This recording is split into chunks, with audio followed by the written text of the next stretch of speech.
the salvation. כשמשה ביקש לראשונה מפרעה, when Moshe asked in the beginning from פרעה, שיוציא את עם ישראל, to take עם ישראל out from Egypt.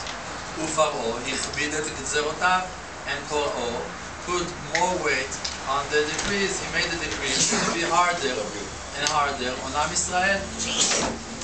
You see, it's just like that wisdom that we were talking before, that even you find a tzaddik, there is a tzaddik, you're working on yourself, you become to be a tzaddik, and the Yetzer Hara is saying that your situation is going to be harder and harder, harder and harder. Impossible. They who were in an impossible situation. This is the way of Borei Olam. By that, Borei Olam is checking your will. What is really your will?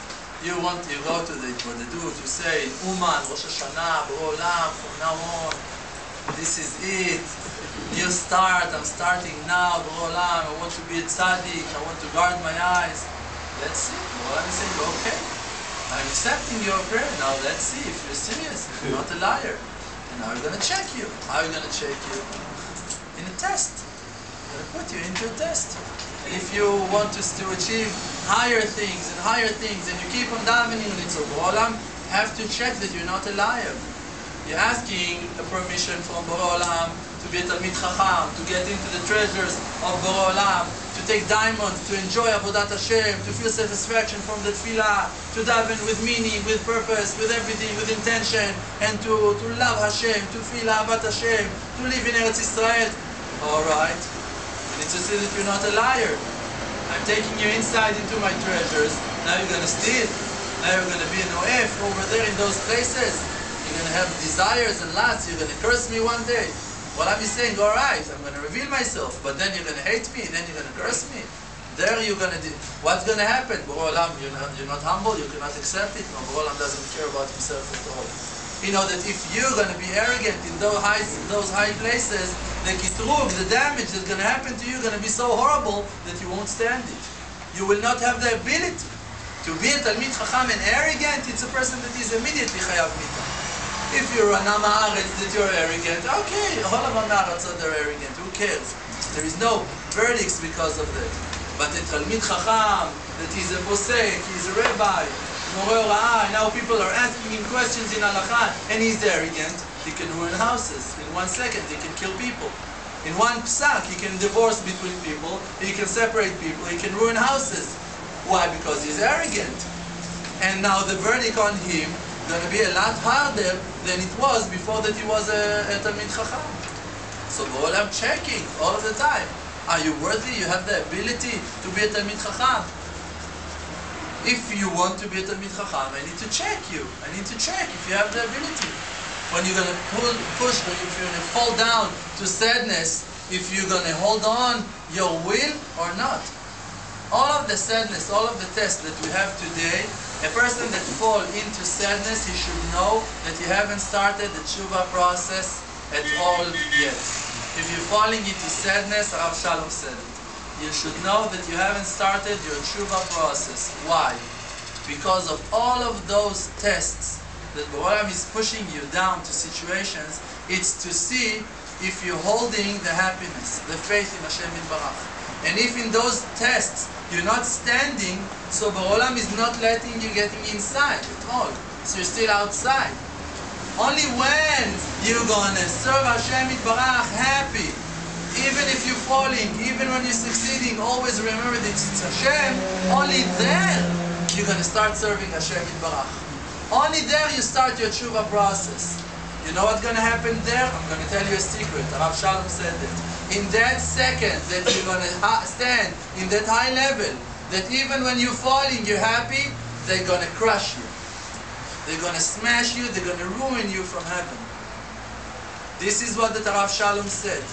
And in that situation, you're going to be, after that you been checked that you are able to stand in those tests, and you're actually going to stand in that crush, and then in 1 hour of Bodedut, you're going to do one tshuva, and it's going to be complete, and you're going to be a Baal tshuva shlema, tshuva mele'ah.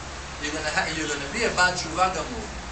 They're going to ruin you, you're going to push you to a situation, the most horrible situation of them all, and you're going to have the ability to stand in that. Don't worry, you're going to stand in that one. And when you're going to stand in that one, it's going to purify you in 100%, and then you're going to be pure, you're going to be clean. And then you're going to have Tshuva Shlema. Rav Shalom said it. You know why he said it? Because he went through that. This is why you can say it. I didn't. I'm just saying what he said. This is the privilege of translating. Have to stand at the level of the tzaddik. The situation that you're saying, I want to get closer to Borei Olam, actually in that moment you're saying, I want to get rid of my filthy body. It's the same thing. You cannot be an individual with your body, with your desires, and to be attached to Hashem. The first thing that Borei Olam is saying to Moshe Rabbeinu is Shal na'alecha me'al raglecha. Remove the shoes from your feet. What it means?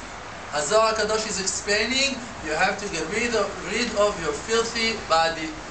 Gufa metzora. You have to go out from the body. You want to talk to me? I'm Borei Olam. You have to get rid of your body.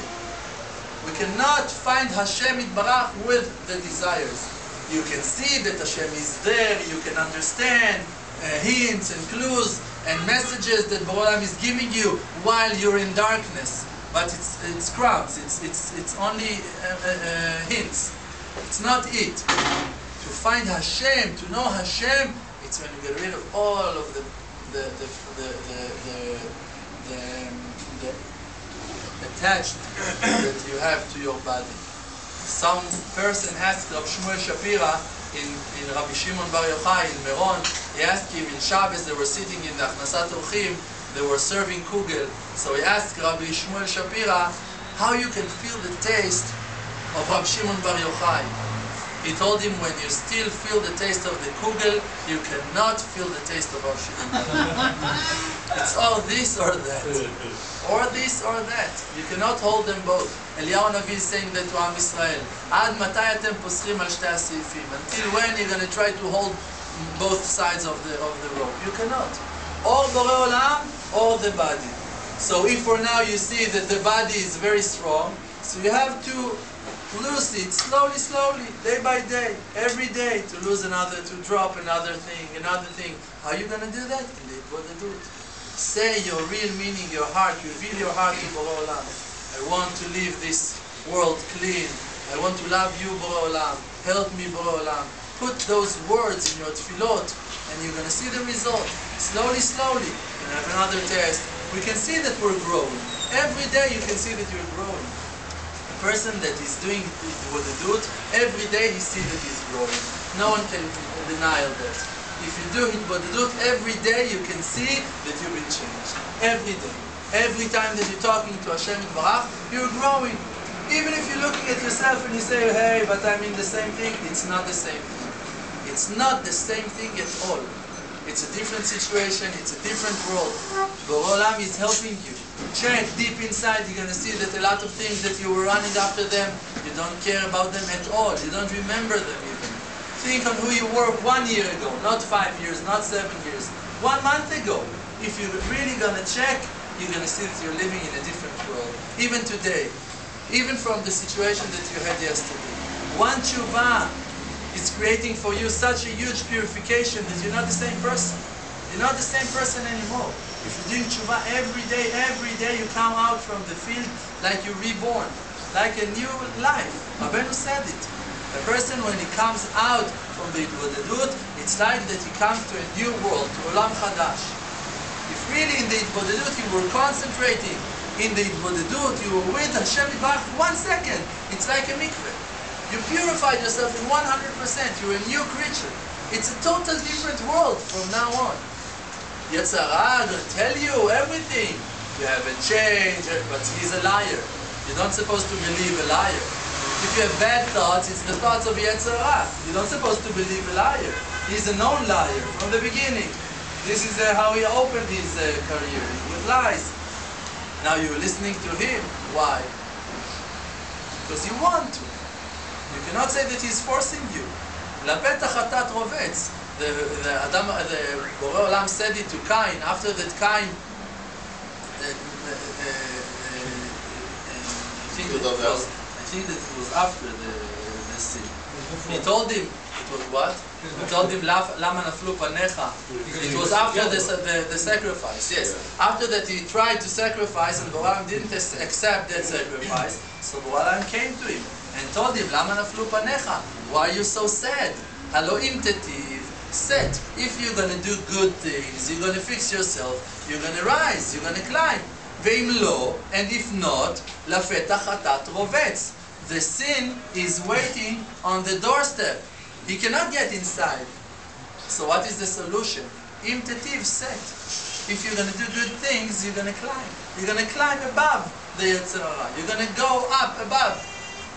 If there is a dog that is sleeping on your door entrance, if you're just going to walk above him, nothing going to happen to you. He cannot get inside into your house. You don't have the permission. Only if you're hosting him, only if you're calling him, inviting him, he can control your life. Only if you invited him.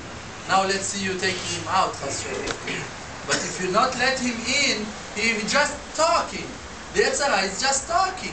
He's telling you, you don't have no hope, what are you doing in yeshiva, you're wasting your time, you cannot be a Breslever, you cannot be a tzaddik, you cannot do shayit bodedut. It's your choice if you're going to listen to him, or if you're going to go to the field to talk about those problems that you have with Hashem Yitbarach. It's your decision. He's trying to push you to despair, to sadness. No, I don't have hope. If you're going to believe him, okay, you decided. He's going to laugh at you after that you listened to him, that he was such a successful liar. He's the executor, he's the Mutzi Lahoreg. He's laughing at you after it also. This is our job, to listen to the voice of the tzaddikim and to ignore from the Yetzer Hara. We don't have a job to argue, to fight with the Yetzer Hara. We're not allowed.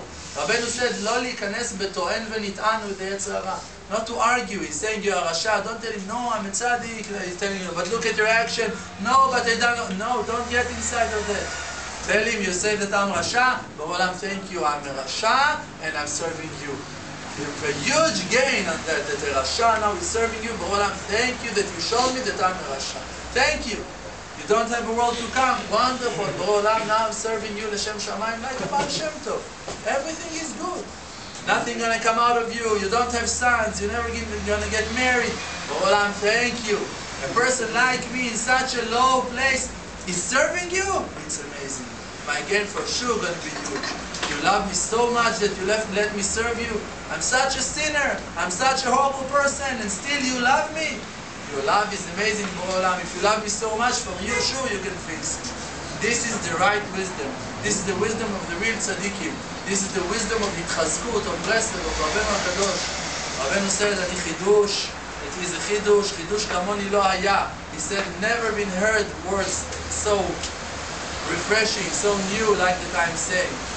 And will not be until Mashiach is going to come. And what Mashiach is going to do when he's going to come? Rabbeinu said, you're going to conquer the world with my wisdoms. You're going to give explanations on Likutei Moharan. With Rabbeinu we cannot argue. If you want, he's in Uman, Pushkin Street, you can find him. Knock on the Zion. Rab Aaron in Breslev, when he was coming to the Zion, Rabbeinu was answering to him. People that were there were listening, they could hear Rabbeinu answer from the Zion, from inside to Rab Aaron. Rab Aaron, he was the rabbi of Breslev. He was a student of Rab Nachman in Breslev. He was the main rabbi of the city of Breslev. When he came to be a rabbi of Breslev, Rabbi Nachman said, we need to say thank you to the horses that brought Rab Aaron in Breslev to here, to Breslev. And he wasn't in the last Rosh Hashanah of Rabbeinu HaKadosh. He had a mistake in his Avodat Hashem, and he didn't come to last Rosh Hashanah, but he was the best friend of Rabbi Natan. He was one of the most important. Rabbeinu blessed Rabbi Aaron. He told him, I love you so much that I'm blessing you that in the world to come, you're going to understand my Sichot Chulin. He's not talking about his Torah at all, and it was before that Rabbeinu was in Eretz Israel. And Rabbeinu said that after that he came to Eretz Israel, when he came back to Ukraine, he said that he is embarrassed in the Torah that he said before of Eretz Israel. And he asked Rabbi Natan not to write them. There is only 3 that are written, if I'm not mistaken, the Likutei Moharan in the middle somewhere. So, On that level, in that place, he said to Rabbi Aaron, I love you so much that I'm blessing you that in the world to come you're going to understand my sichot chulin, before Eretz Israel. Rabbi Avraham ben Rav Nachman, that I told you about him yesterday, Rabbi Avraham ben Rav Nachman, he said that he hoped on himself that after 10,000 years in the world to come, he's going to get what that Rabbi Aaron got to understand the sichot chulin of Rabbi in the world to come. Rav Shalom said last week that in the world to come, a person that wasn't in the Hallel, in the yeshiva, that he wasn't in the Hallel, after 1 million years in the world to come, he's going to realize, going to understand what he lost by not being with us in the Hallel. Only then he's going to understand what he lost. West side.